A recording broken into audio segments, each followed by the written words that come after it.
All right, welcome everybody. This session is going to dive into Moodle and is hosted by two of the core developers of the Moodle integration for BigBlueButton.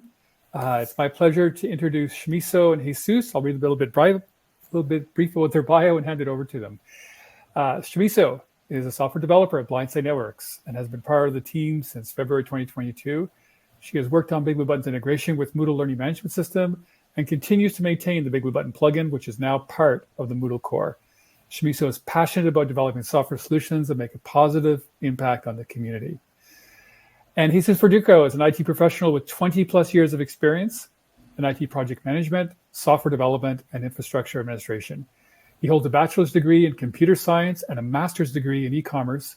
He's been working for Blindside Networks for over 12 years, currently as director of product and services.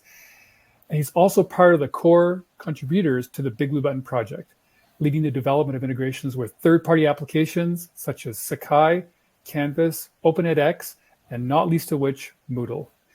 Shmiso, Jesus, it's my pleasure to turn it over to you. Thank you, Fred. Thank you for the introduction. Hello, everyone, and thank you for joining us today. It is a real pleasure to kick off this presentation on a topic that is close to our hearts, the integration with BigBlueButton with Moodle. In this session, we are going to walk you through how this integration has evolved over the years, from its early roots as a plugin to becoming a native part of Moodle itself, and now into a modular intelligent platform that is redefining how virtual classrooms can work at scale. Let's get into it. As you have seen in the session title, we'll be covering the essential building blocks of a BigBlueButton VM plugin, how subplugins unlock extensibility for developers and institutions, and a sneak peek of the latest AI-driven enhancement we have been working on and we're bringing to the platform as well. But before we dive into the technical details, I want to take a brief moment to set the stage with a bit of history, because understanding where we come from helps explain the design decisions and the opportunities that we have today. You hear for the introduction that Fred gave to me, that I have been working, I have a bit of experience in software development, IT stuff, etc. And I have been working for a while on BigBlueButton and integrations as well. That doesn't make me wiser, only makes me old. And old people tend to tell stories and know a little bit of history. So I'm gonna go through it. BigBlueButton has come a long way since we released the very first version over 15 years ago. From the beginning, we saw learning management systems as a natural home for BigBlueButton, and we have worked hand in hand with their communities to ensure a seamless integration with all of them. But there is one integration that holds a very special place for us, not just because it's a global for its global footprint, but because of how deeply it has embraced BigBlueButton as a core part of their online experience for their users, and that is Moodle. Today, many Moodle users might take BigBlueButton as for granted. It's just there, native in the platform. But it's important to remember it wasn't always like that. The original BigBlueButton VM plugin started back in September 2011. In fact, some of the foundational core code is about to turn 14 years old. Then in 2015, BigBlueButton was adopted by Moodle Cloud, making a huge milestone in reach and reliability. And finally, in 2020, the plugin was merged into Moodle Core, major recognition of its value to the global Moodle community. Since then, the integration has continued to evolve, and that's where the story really gets interesting. To guide us to the next chapter, covering recent versions, grading, enhancements, plugin architecture, and intelligent extensions, let me introduce to my colleagues Shamiso Jarabasa, who will walk you through how we modernized the experience from Moodle 4.1 through 5.0 and beyond. Over to you, Shamiso. Thanks, Jesus. As Fred already mentioned, my name is Shamiso Jaravaza, and I'm a software developer that's been with Blindside Networks since February of 2022. So the fun fact about me is that, I am passionate about developing software solutions, and I want to make a positive impact on the community with that. So to start off with, I'll go into an overview of the BigBlueButton Moodle integration. So from 4.1 to 4.5, we've had a number of milestones, and I'm just going to briefly go through those milestones before we get into how to actually set up the plugin and get started.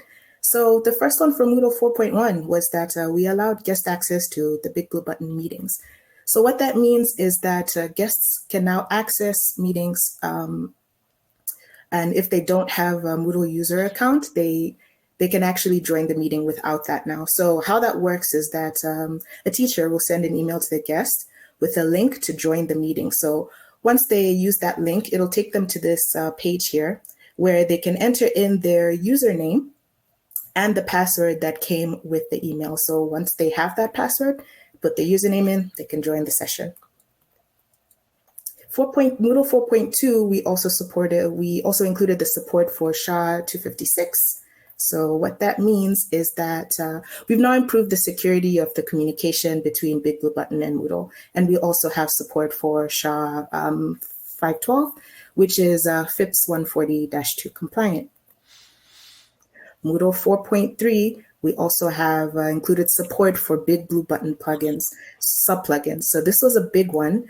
And I will go into subplugins a little more later on, but for now, suffice to say that it provides the ability to extend existing BigBlueButton BN behavior.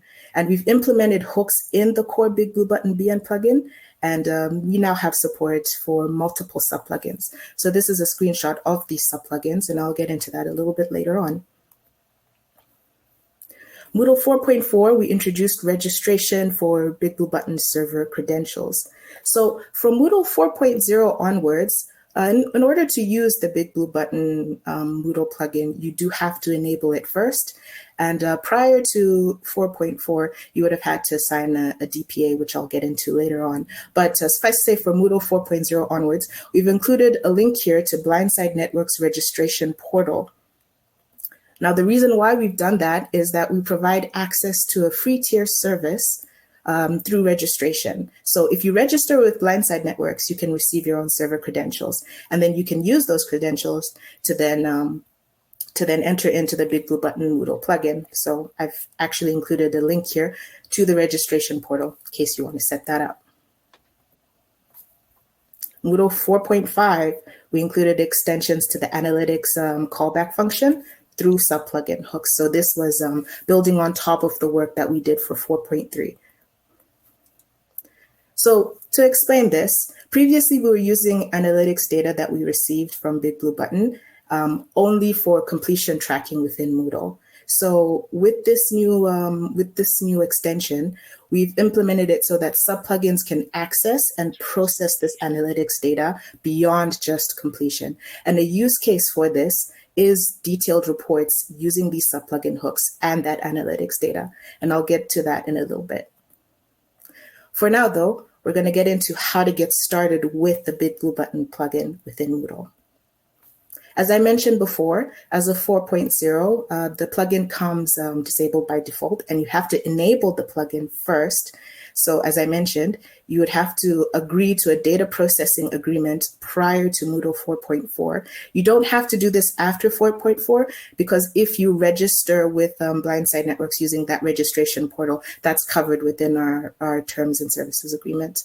And once you have your valid server credentials, you can then proceed to use the plugin. So I've also included screenshots here for configurations at the site-wide level for I've included configuration at the site-wide level from the plugin settings. So if you want to apply some settings for all of your BigBlueButton activities, you can do so from site administration level. Now, BigBlueButton now comes as a course activity, so you can add it to all of your courses. And for each instance of BigBlueButton, that can be whether it's a room of recordings, or just recordings only, you add that to the course. So here, this is a room with recordings capability. So that means that you're able to join a session, and if you make a recording within that session, it'll be available on that same page. So you have access here to scheduling the sessions, when you want it to open, when you want it to close, activity statistics, when the session started, how many moderators are in the room, and how many viewers are also in the room as well. From the BigBlueButton Moodle plugin, you can also manage recordings within Moodle. So that includes creating recordings, importing them, protecting them, publishing them, and of course, deleting them. So meeting participation can also be used to assess activity completion. So as I mentioned before, there is analytics data that can be sent from BigBlueButton into Moodle, and that data can be used for custom completion. So examples of that would be if you want the activity to be marked as completed once a student has been in the session for however many minutes, they've participated in chats, they've spoken, they've raised their hand, etc. Now I'm going to go into improvements and new features as of Moodle 5.0. So we have two major improvements and features. So that's the addition of the manual grade functionality to the BigBlueButton plugin and the change to BigBlueButton be an activity icon. So basically for the grade functionality in BigBlueButton, the instructors can now manually assign student grades for BigBlueButton activity module from within the gradebook. So from the setup perspective, setting up the grade would be the same as any other activity module, where you go into the activity settings and you set what kind of grade type that you want, the maximum grade, and the grade to pass. Now, the difference here is that now if you go into the gradebook for all of your students, there will now be a column for that BigBlueButton activity that you can then enter in the specific grade that you want that student to receive.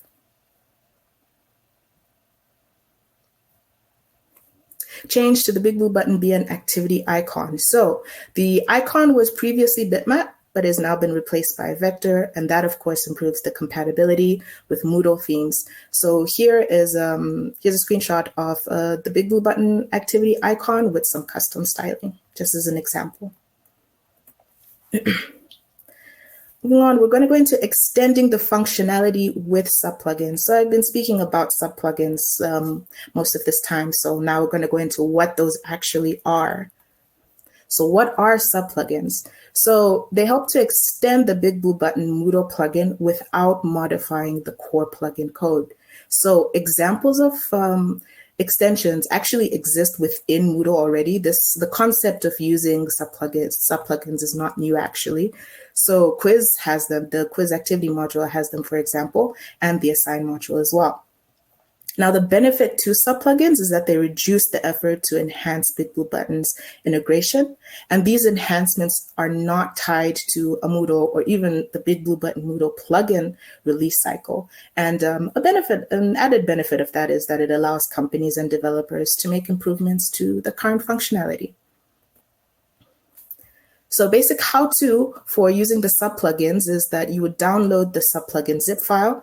And if you have access to the Moodle admin UI at site administration, plugins, install plugins, you can then drag and drop the file to install the subplugin. Once you proceed from there, Moodle knows what to do with this extension type, and it'll automatically set everything up for you. If you don't have access to the admin UI, the process is very similar. If you want to do that in the command line, you just have to make sure that you rename the subplugin to the actual name that is required within the directory, but the process will be the same. You would still have to upgrade your site afterwards. And here I'm going to explain a little bit of this screenshot that I showed you previously. And this is the menu that will be available to configure, enable, disable, and uninstall subplugins from BigBlueButton, from the main BigBlueButton plugin settings. So here we have a list of subplugins, their version, and if you want to enable and disable them, and you can also specifically go into their settings and also uninstall each and every subplugin as you see fit. Now we have a couple of examples of these subplugins, and I'll go over each one. And at the end, I will also show you a demo of one of the newer subplugins that we've been working with. But for now, this is a BN Alerts, which provides the ability to display the status of any due assignment and each student's attendance within the meeting. So let's say, for example, I want Moodle to send the full roster of students in my course, and I also want Moodle to send me the information regarding if any students have an assignment that is overdue.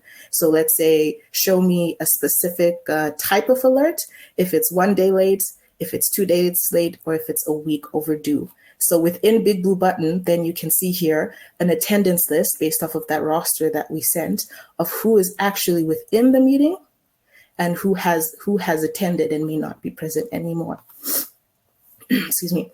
And you also would have the information regarding any assignments that are overdue for that particular student so that you can follow up with them. Another subplugin is BN Notify, which provides the ability to send an automated reminder email to users prior to a session start.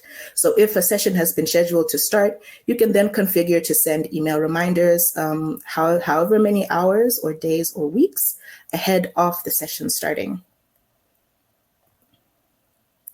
Then BN Reports, which provides the ability to generate reports on meetings and attendance using analytics data from BigBlueButton.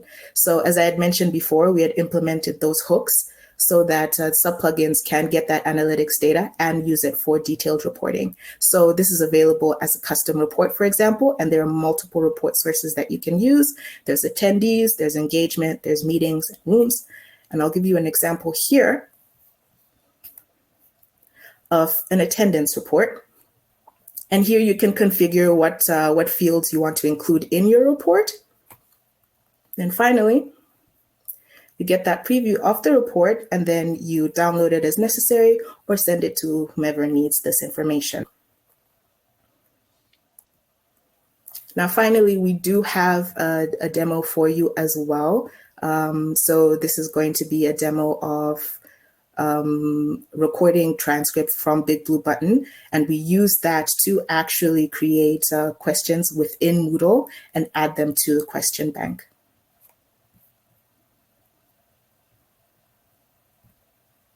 So I'll play that for us. We introduce BNAI Quiz, a BigBlueButton plugin designed for Moodle 5.0 and beyond. This integration enables instructors to automatically generate quizzes after any BigBlueButton session, turning presentations into interactive learning moments. And this is how it works. In this course, we have a section named Foundations of Modern Education. And there we have 2 topics. Each topic starts with a lecture presented through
Right.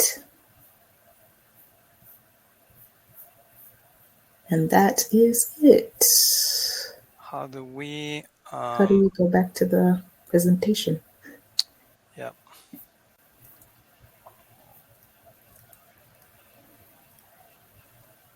That it is.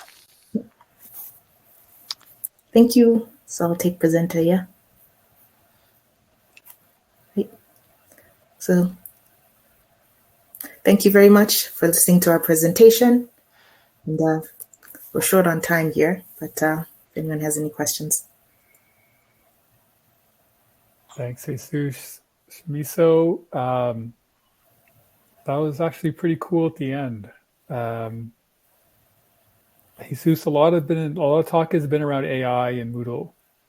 Maybe just give a little voiceover, like, we didn't bring AI into BigBlueButton. We're trying to do something different with it. What were you trying to achieve with the video that you just showed? Well, we have a couple of ideas going on right now. This is, let's say, the simplest to implement that we did, and the goal, and with BigBlueButton, if you have been following the project over the years, has been keeping it stateless. And for the use of AI, we are intending to do the same. So BigBlueButton doesn't have to remember, doesn't have to know anything of the model. There is no local model in BigBlueButton or to which it is connected, but instead we are using Moodle as the bridge for accessing those language models. Moodle, since version 5.0, they started in 4.5 with an API for opening to AI, but in 5.0 is a little more robust, and it offers the possibility of having multiple providers for the language models. So we're taking advantage of that, and we're using the older queries through Moodle. So in this case, one of the byproducts of this is the transcripts. We are running the transcript with open source as well, Whisper, for that, generating the transcript, sending it back to the model and getting those questions. The trick here is prompt engineering, and is all what it is in this case through Moodle, and Moodle will do the rest of the stuff. It doesn't stop there. We are also working on trying to get ready for having some other prototype or proof of concept in terms of having more interaction. The idea is having more information from the Moodle LMS into BigBlueButton, and also doing something with it and passing it back to Moodle. In this case, the interaction that we are looking for is to have more a smart agent, chat agent, that will be able to give us that information that is only sitting in the Moodle, and we should not keep it or know it, and have that interaction. So the teacher and the students mostly will have access to it through that communication. So that's the next stage. And yeah, that's pretty much what is in the backend. All right, that's awesome. Jesus, Shimiso, thank you for sharing that. We may even see some of you at the Moodle MOOC Global, and we'll see all the progress has been done over the years with Moodle. There's much more ahead. Thanks again to both of you.